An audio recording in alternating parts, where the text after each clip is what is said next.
This is Ted Goldsboro with Living History, and we're continuing our discussion with the former Lower Merion Commissioner and an attorney, Nolan Atkinson.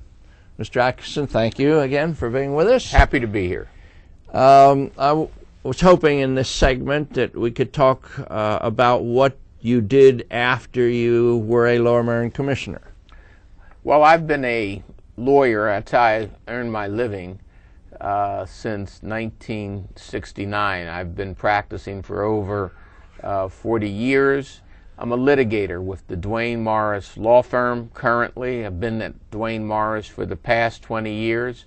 Before that, I had my own law firm, which was smaller, but which we merged with Duane Morris in 1991. I've had all types of litigation. Generally, I've defended corporations and hospitals in business litigation, but I've done just about, in my 40 years, every type of litigation one could think of. In about the last 10 years, I have become very involved as being first the chairman of the Duane Morris Diversity Committee, and then since 1967, the firm's chief diversity officer. I've done this simultaneously with the practice of law. The firm is today over 700 lawyers. We have a number of diverse lawyers throughout the firm, and the responsibility is to manage differences across all types of barriers, whether it's veteran or disability or racial or gender or sexual, whatever those barriers are. The charge is to make sure that they disappear, and that your legal work and your ethics and your desire to solve problems for clients is the only standard by which you can be judged. Mm-hmm. Did you move out of Lower Merion?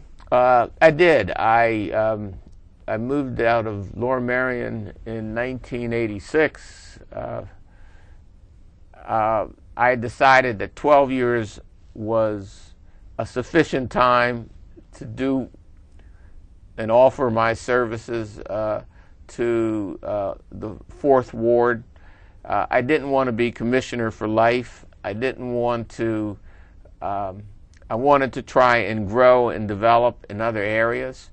At that time, I had, as I indicated, my own law firm with 8 or 9 lawyers at that time and 20 or more staff.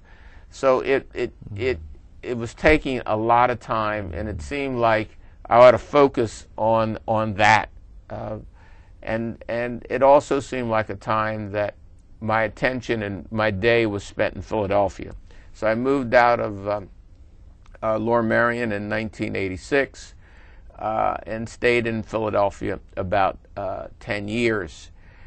During that time, we merged our law firm practice with the Duane Morris law firm, and I wanted to try something a little different, and we purchased a home just above Doylestown, which was quite a ride from here. But I liked that very much, and did that for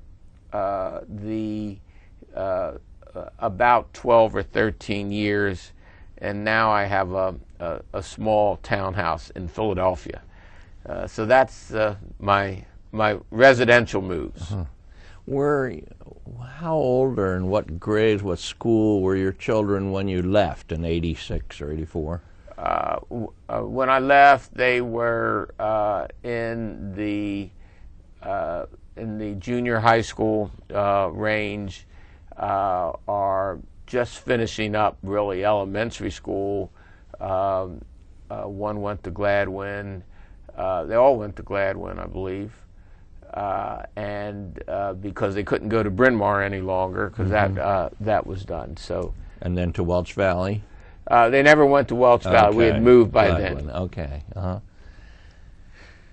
We have a picture here, and I wonder if you could describe that. Sure. This is my family in about 1991 in Philadelphia.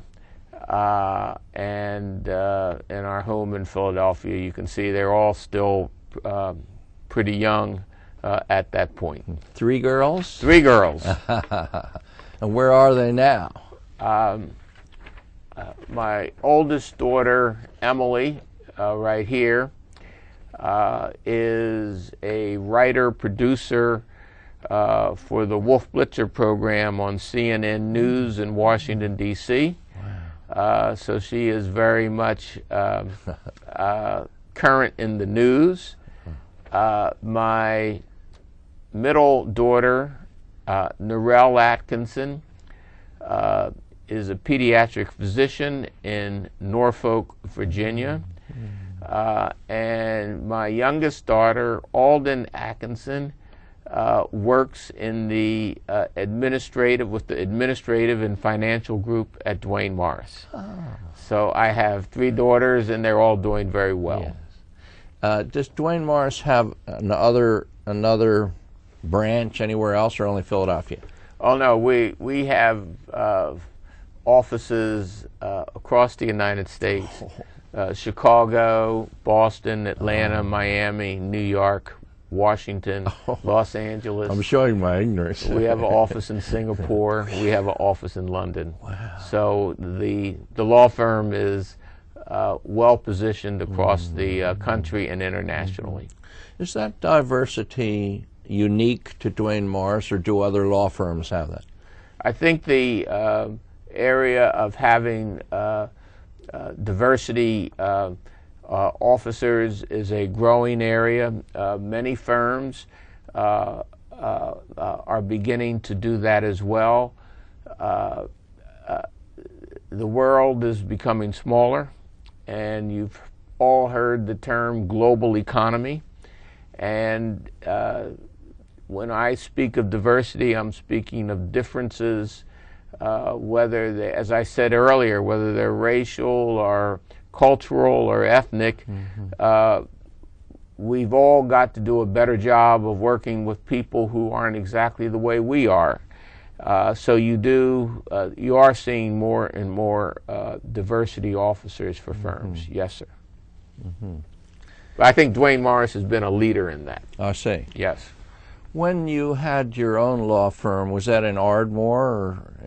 When I had my own law firm, that was in Philadelphia as well. We had, it was much smaller. It was what was known in that day as a minority law firm, but we had both African Americans as well as whites in the firm, but it was managed by myself and my partners. And it was very successful, and it was in existence for 15 years. It was a very successful practice, a very time-consuming practice, but it got its clients from not only Philadelphia but also from the main line, as well as other locations. Was your participation in that firm, other than being a partner or whatever, leadership position, yes, but were you still litigating during that time? Yes.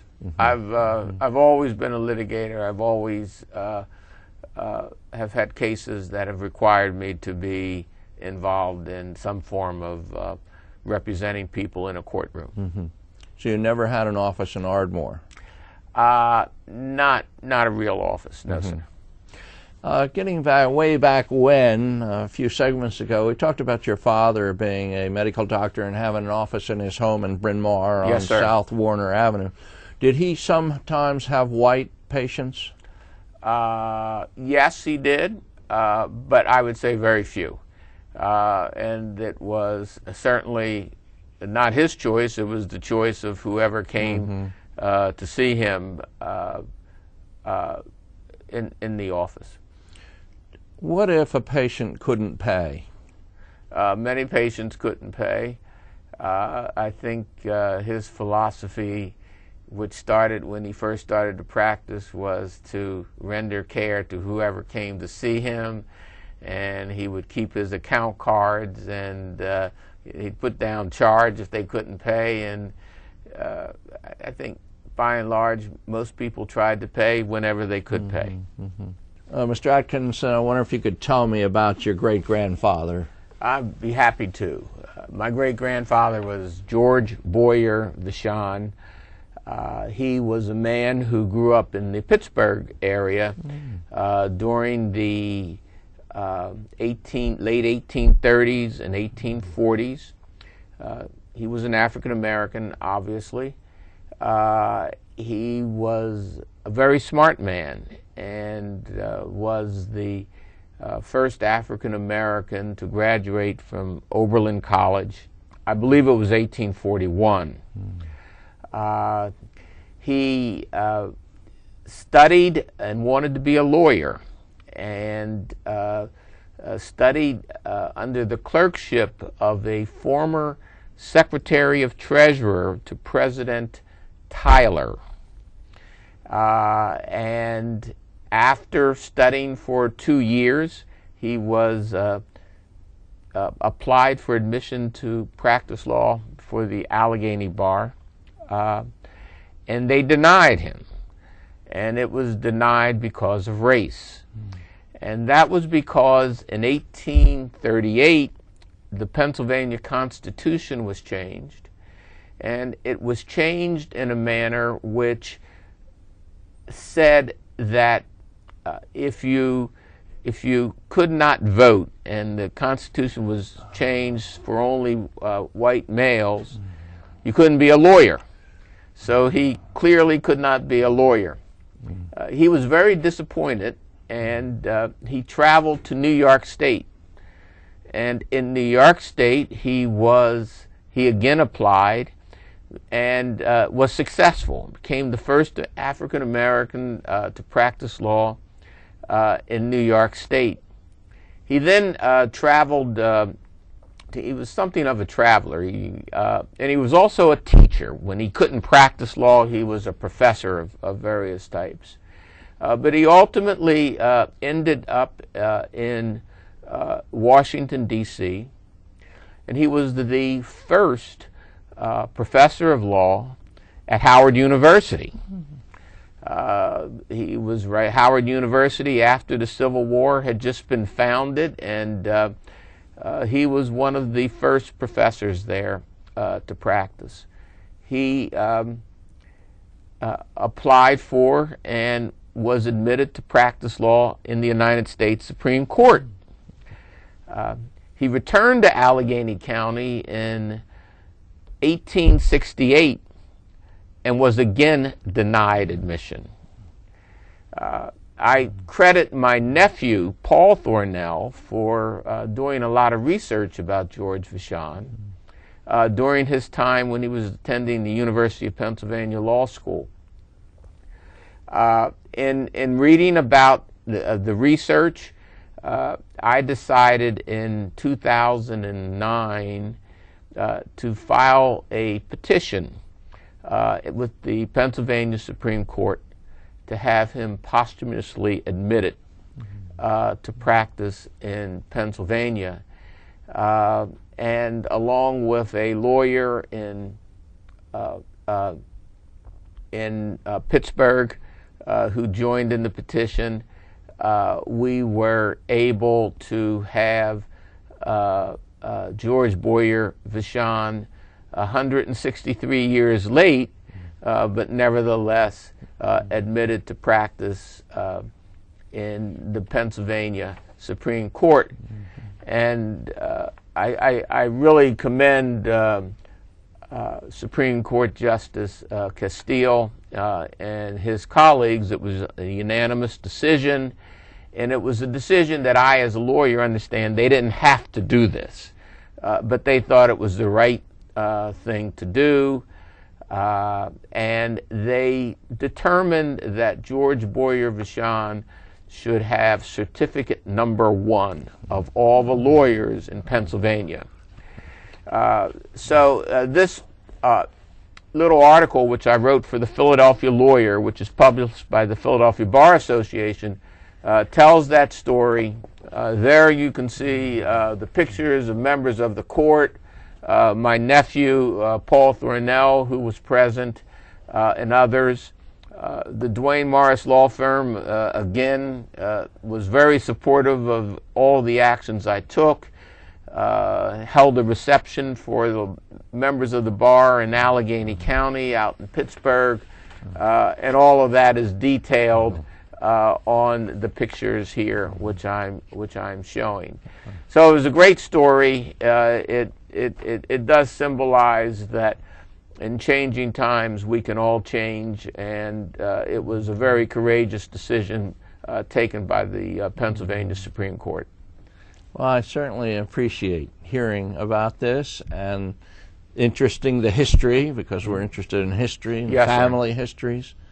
And it's nice that your nephew was involved with Yes. this. This is your sister's son. That is correct. And that's great. Yes. Ties it up. And I certainly enjoyed your being here today, and thank you very much.